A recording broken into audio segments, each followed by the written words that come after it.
Words convey strange things at times. In workshops that I've conducted, I frequently ask individuals, when you think of the word God, what comes to your mind? Do you think of a judge or a counselor? Do you think of a prosecuting attorney type or someone coming to your defense? Where is this being located? Is it away from you, external to you, out there somewhere in the sky? Or do you think of this being as a presence within you? So it is with the word prayer. The word triggers a mental image oftentimes for all of us. In my history, I've tended to think of prayer as talking to God, who is external. More recently, I've thought of God as being within and a form of energy, of goodness, pervasive throughout everything, all of creation, all of the universe. Not so much a person. I may be wrong, but that's sort of where I'm coming from in my pondering these days about God. But I've also been pondering the word prayer.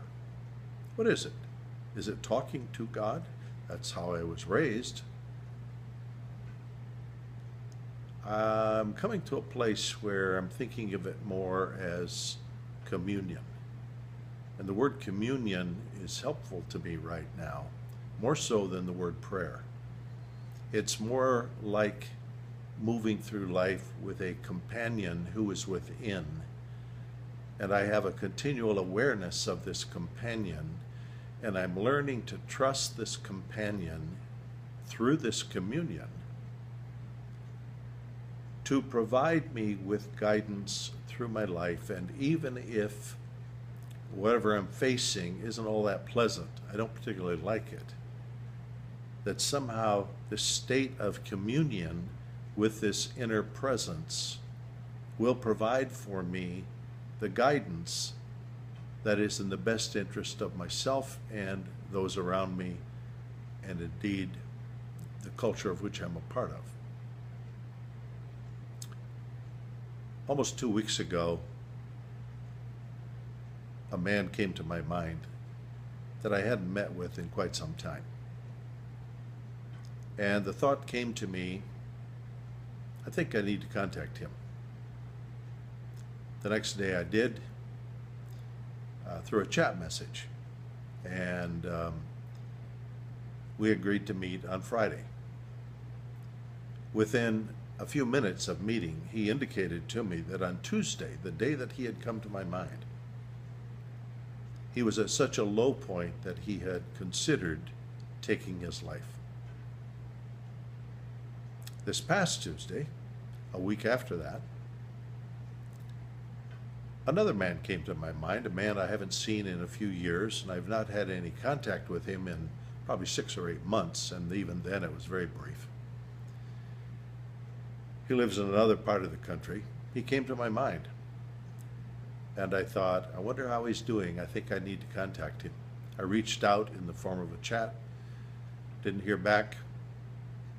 The next day I reached out again, and yesterday we didn't talk by phone, but in a chat he said that he had reached a place in his life that's the lowest he's ever been. He's in a deep, dark, dark place and sees no way out.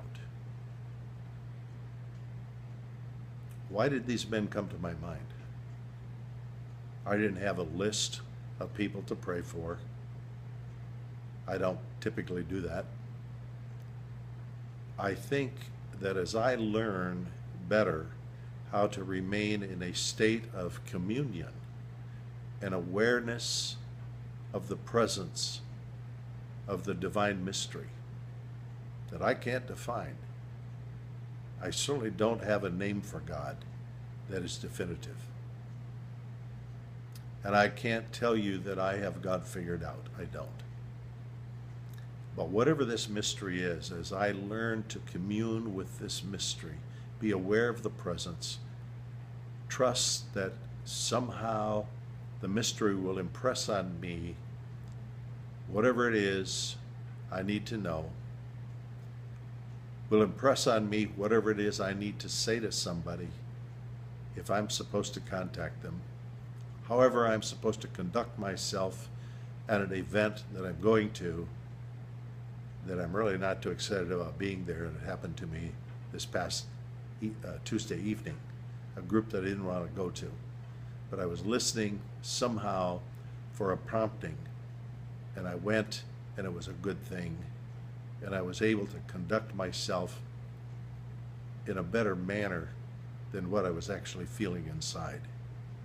As I'm learning about this, Jesus called it abiding. I think that's what it is. I think that's what he's talking about.